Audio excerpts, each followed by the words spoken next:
Hello everyone, welcome to the Women in Agriculture series presented by NL Young Farmers Forum and Agriculture in the Classroom NL. Today we will be traveling to Cormack on the west coast of our province and visiting D&D Farm. There we will chat with Crystal Parsons, the owner-operator. Let's go! So I'm Crystal from D&D Farm, and we have an abattoir as well.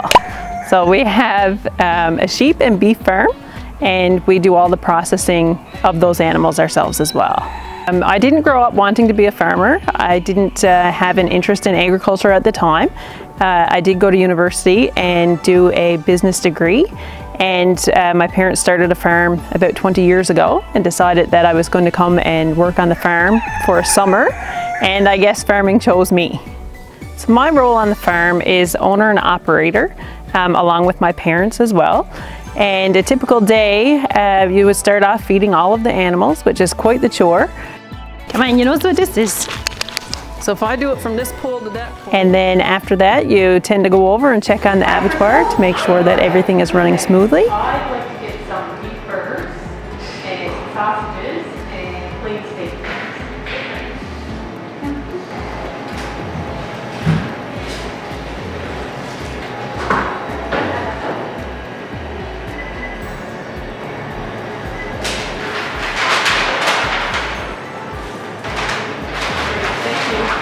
And then it's back again in the evening to do some more chores. So that could be weighing the lambs, it could be doing some health checks with the cows, and then it's back to feeding again in the evening before the day is finished.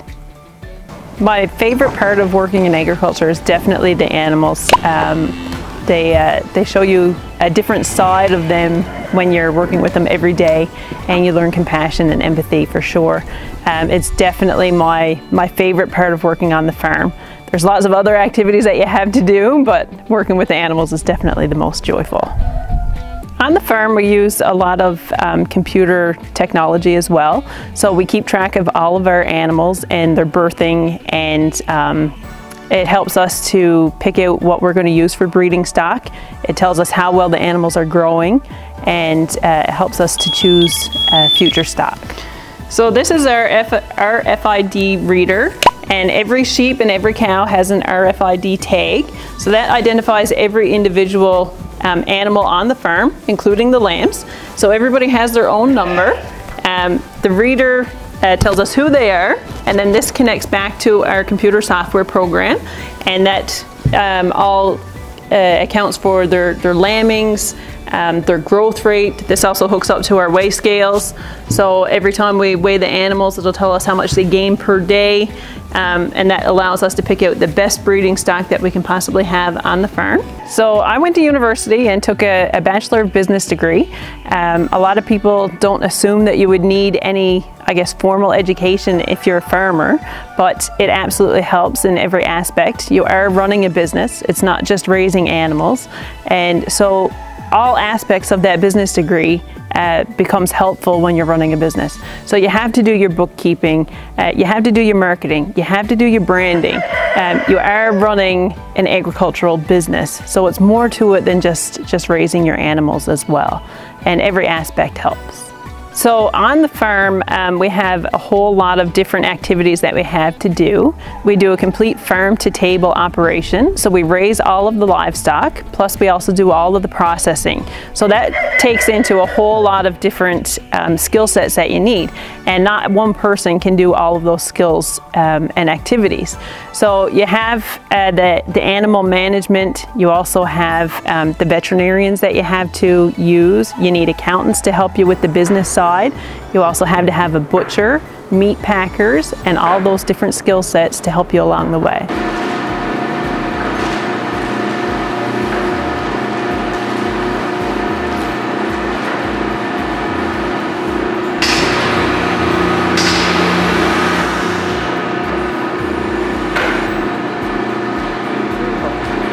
So here on the island, we are a little bit at a disadvantage in that we have to bring most things in.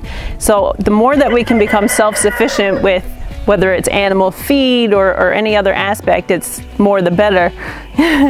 So we try to make all of our own forage. We still have to work on some of the fields to get to that point where we're self-sustainable. But anything that you can do, whether it's baling, your own feed source, making your own, sorry guys, making your own silage so that you have your own self-sufficient feed source, makes everything a little bit more cost efficient, and then you're limited on the amount of stuff that you have to bring onto the island. The biggest piece of advice that I would give somebody looking to get into agriculture is to do your research. It's not just about having animals, you also have to make sure that you have a market, and you have to love what you do. So make sure that it's something that's suitable to you and it becomes a lifestyle, something that you want to do every day. And that would go for any career, for anybody. Just make sure that you love what you do. So we sell all of our products through the farm. We have a storefront at the abattoir, and most of our product goes out through there. We also provide products to certain restaurants, and we're hoping to get into a local grocery store very soon. We started the sheep side of the farm in November of 2016, and we brought in 50 females and 3 rams from a farm in Ontario. And since then we've grown our breeding stock to about 250 to 300 sheep, and that's the range that we like to keep it at. So with those females and the type of sheep that they can breed out a season. We could market up to about 800 to 1,000 animals per year if they're used in an intensive lambing program. And this past year we've added in some beef animals. So we currently have 31 beef animals between the cows and the calves, and we're hoping to aim to about 50 breeding cattle, and along with their calves as well. And we sell all of that locally through our abattoir. So we sell on a farm gate basis, which so the consumer comes right into the building and they purchase the meat from us, and that allows us to have that communication with our customers directly. So it's a family farm, and we also kind of operate that way so that our customers get to know us and we get to know them as well. So it's a very community-oriented business. So a lot of farms are multi-generational farms, and you've already been born into that lifestyle, and then you can decide whether or not that's something for you. Like myself, I wasn't born into a farming family, so it's a little bit of a challenge starting out new, but you have to find out if that's something for you. And there's all kinds of resources that you can get.